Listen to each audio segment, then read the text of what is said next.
रात के घने अंधेरे में शांत पहाड़ी गांव सौम्या नगर में एक रहस्यमय हत्या ने पूरे गांव को झकझोर दिया। अनीता, जो गांव के स्कूल की सबसे होशियार और जिंदादिल शिक्षिका थी, एक दिन अपने घर में मृत पाई गई। उसका शव अजीब स्थिति में मिला, हाथ बंधे हुए, और उसके चेहरे पर अजीब मुस्कान थी। पुलिस के पास कोई सुराग नहीं था।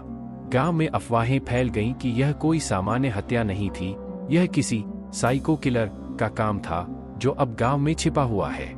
विक्रम, जो एक शहर का मशहूर पत्रकार था, अनीता का बचपन का दोस्त था। जैसे ही उसे इस घटना के बारे में पता चला, वह गांव पहुंचा। वहां पहुंचते ही उसे पता चला कि अनीता के अलावा पिछले एक महीने में 2 और हत्याएं हो चुकी हैं। तीनों हत्याओं में एक समानता थी, मृतकों के चेहरे पर अजीब मुस्कान और उनके पास एक लाल गुलाब। विक्रम ने गांव के सरपंच, पुलिस अधिकारी और स्थानीय लोगों से बात करना शुरू किया। हर कोई डरा हुआ था, लेकिन किसी के पास कोई ठोस जानकारी नहीं थी। विक्रम ने महसूस किया कि गांव में कुछ ऐसा छिपा है जो हर कोई जानता है, लेकिन बोलने से डरता है। अनीता की सबसे करीबी दोस्त रिया बार बार कहती, अनीता को कोई पीछा कर रहा था। उसने मुझसे कहा था, लेकिन मैंने उसे गंभीरता से नहीं लिया।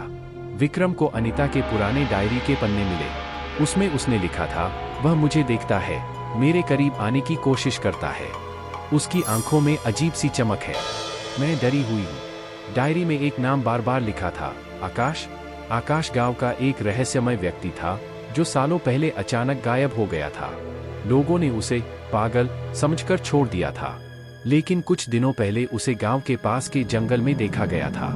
विक्रम ने पुलिस को यह जानकारी दी और उन्होंने जंगल में खोजबीन शुरू की।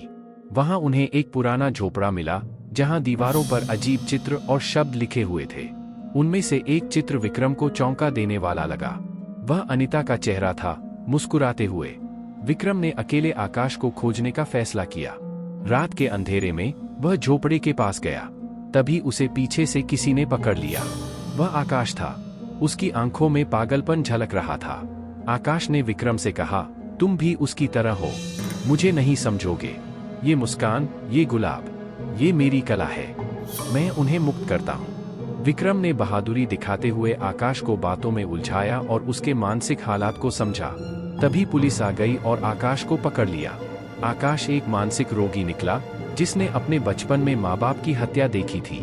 वह उनके मुस्कान को हमेशा याद रखता था और इसी वजह से उसने मासूम लोगों को अपना शिकार बनाया। आकाश को जेल में भेज दिया गया, लेकिन विक्रम की रातों की नींद उड़ गई। क्या यह कहानी सचमुच खत्म हो गई थी, या कहीं और एक और साइको किलर नई शुरुआत की तलाश में था? आकाश को जेल भेजे 1 महीना बीत चुका था। विक्रम अब शहर लौट चुका था, लेकिन उसकी नींद बार बार टूट जाती। हर बार वही सपना। अनीता मुस्कुराते हुए कहती, यह तो बस शुरुआत है विक्रम। इसी बीच सौम्या नगर से एक और चौंकाने वाली खबर आई, एक और हत्या। लेकिन इस बार मृतक एक पुलिस अधिकारी था जिसने आकाश को गिरफ्तार किया था। उसी तरह की मुस्कान, वही लाल गुलाब। विक्रम को यकीन नहीं हुआ। उसने आकाश के बारे में जानकारी जुटाई। पुलिस ने बताया कि आकाश जेल में था और उसने हत्या नहीं की हो सकती।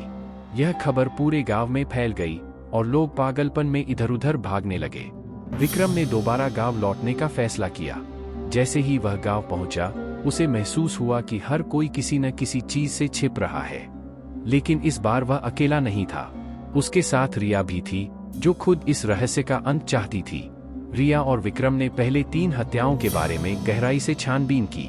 सभी मृतकों का किसी न किसी रूप में एक ही व्यक्ति से जुड़ाव था, डॉ. शेखर। शेखर गांव के मनोचिकित्सक थे जिनके पास आकाश इलाज के लिए जाया करता था। विक्रम और रिया ने डॉक्टर से मिलने की कोशिश की, लेकिन वह अचानक गायब हो गया। उनके क्लिनिक में छानबीन करने पर एक नोट मिला, जो तुम देख रहे हो वह सिर्फ परछाई है, असली खेल तो अभी बाकी है। विक्रम और रिया को यकीन हो गया कि डॉ. शेखर इस सब के पीछे था। उन्होंने उसके पुराने मरीजों की सूची खंगाली और पाया कि कुछ मरीज रहस्यमय परिस्थितियों में गायब हो चुके थे। लेकिन तभी रिया के घर से अजीब सी आवाजें आने लगी। रिया के घर पर एक लाल गुलाब और एक नोट मिला। तुम्हारी दोस्त की मुस्कान अधूरी थी, अब तुम्हारी बारी है। विक्रम ने महसूस किया कि यह खेल और खतरनाक होता जा रहा था। उसने रिया से कहा, यह लड़ाई अब हमें अकेले लड़नी होगी। दोनों ने डॉ. शेखर के पुराने ठिकाने का पता लगाया। रात के अंधेरे में एक पुरानी हवेली में उन्होंने उसे खोज निकाला। शेखर वहां बैठा था, एक बड़ी पेंटिंग बनाते हुए। पेंटिंग अनीता की थी, लेकिन इस बार विक्रम और रिया के चेहरे भी उसमें थे। शेखर ने कहा, आकाश तो बस मोहरा था, असली कलाकार मैं हूं। यह हत्याएं मेरी परफेक्ट कृति हैं।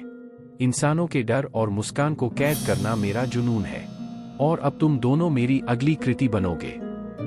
शेखर ने विक्रम और रिया पर हमला करने की कोशिश की, लेकिन विक्रम ने बहादुरी से मुकाबला किया। दोनों ने किसी तरह पुलिस को सूचना दी। पुलिस समय पर पहुंच गई और शेखर को गिरफ्तार कर लिया। शेखर के ठिकाने से कई गुमशुदा लोगों की तस्वीरें और अधूरी पेंटिंग्स मिली। उसने यह सब अपने मानसिक विकार और कला के जुनून के चलते किया था। शेखर को गिरफ्तार करने के बाद गांव में शांति लौट आई, लेकिन विक्रम जानता था कि यह रहस्य अभी पूरी तरह खत्म नहीं हुआ है। कुछ दिन बाद विक्रम को उसके घर के दरवाजे पर एक लाल गुलाब मिला और उस पर लिखा था, कहानी कभी खत्म नहीं होती। क्या विक्रम का पीछा कोई और कर रहा था, या यह सिर्फ उसका डर था, या शायद नई शुरुआत? विक्रम ने जब अपने दरवाजे पर लाल गुलाब और वह नोट देखा तो उसके दिल की धड़कन तेज हो गई। क्या यह किसी की धमकी थी या केवल उसका भ्रम? उसने तुरंत रिया को फोन किया, लेकिन रिया का फोन स्विच ऑफ था। विक्रम बेचैनी से रिया के घर गया। वहां हर जगह सन्नाटा पसरा हुआ था। रिया का दरवाजा खुला हुआ था। अंदर जाने पर उसने देखा कि फर्श पर लाल गुलाबों की पंखुड़ियां बिखरी हुई थी और दीवार पर खून से लिखा था, तुम मेरे आखिरी शिकार हो विक्रम। रिया कहीं नहीं मिली। विक्रम समझ गया कि खेल अब उसके लिए व्यक्तिगत हो चुका है। उसने सोचा कि यह कोई ऐसा व्यक्ति है जो पहले से ही उसके बहुत करीब था। विक्रम ने पुलिस को खबर दी, लेकिन पुलिस ने इसे सिर्फ किसी मनोरोगी की धमकी कहकर खारिज कर दिया। अब विक्रम को खुद इस पहेली को सुलझाना था। विक्रम ने रिया के घर में खोजबीन शुरू की। उसे एक पुरानी तस्वीर मिली जिसमें रिया, अनीता और एक तीसरा व्यक्ति था, आकाश। लेकिन उस तस्वीर में आकाश के पीछे खड़ा एक धुंधला चेहरा था। विक्रम ने वह तस्वीर पुलिस को दिखाई, लेकिन कोई मदद नहीं मिली। उसने तय किया कि उसे अकेले इस रहस्य से पर्दा उठाना होगा। विक्रम ने शेखर से मिलने का फैसला किया।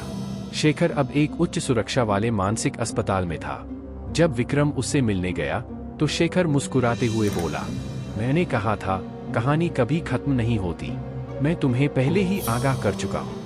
विक्रम ने गुस्से में पूछा, रिया कहाँ है? क्या यह तुम्हारा काम है? शेखर ने ठहाका लगाते हुए कहा, यह मेरा काम नहीं है। यह तो उस मास्टरमाइंड का काम है जिसने मुझे भी इस्तेमाल किया। तुम्हें उस चेहरे को पहचानना होगा जो छुपा हुआ है। शेखर ने विक्रम को एक सुराग दिया, तुम्हें वह मिलेगा जहां अंधकार और कला मिलते हैं। विक्रम को याद आया कि रिया का एक पुराना आर्ट स्टूडियो था जो गांव के किनारे एक सुनसान इलाके में था। वह तुरंत वहां पहुंचा। स्टूडियो में घुसते ही उसे दीवारों पर कई भयानक चित्र दिखे। उनमें अनीता, आकाश और रिया के चेहरे थे। हर तस्वीर में उनके चेहरे पर वही अजीब मुस्कान थी। तभी उसने देखा, रिया एक कुर्सी पर बंधी हुई थी। रिया के ठीक सामने खड़ा था वह मास्टरमाइंड, सरपंच श्यामलाल। श्यामलाल ने विक्रम को देखकर कहा, तुम सच तक पहुंच गए, लेकिन बहुत देर हो चुकी है। सरपंच ने विक्रम को बताया कि वह हमेशा से कला का दीवाना था, लेकिन उसके जुनून ने उसे पागलपन की हद तक पहुंचा दिया। आकाश, शेखर और अनीता, ये सब उसके खेल का हिस्सा थे। वह मुस्कान और गुलाब को अपनी हस्ताक्षर शैली बनाकर अमर बनाना चाहता था। शेखर मेरा मोहरा था, आकाश मेरा पहला प्रयोग, लेकिन तुम विक्रम मेरी अंतिम कृति बनोगे। विक्रम ने तुरंत सरपंच पर हमला किया। दोनों के बीच एक खतरनाक संघर्ष हुआ।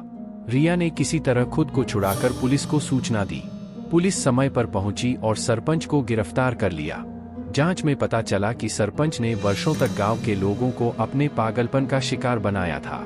वह अपनी कला के नाम पर मासूम लोगों को मारता और उनके चेहरे को अपनी पेंटिंग्स में कैद करता। सरपंच के गिरफ्तार होने के बाद गांव में शांति लौट आई। रिया ने विक्रम से कहा, तुमने मेरी जान बचाई, अब हमें इस दर्द को पीछे छोड़कर आगे बढ़ना होगा।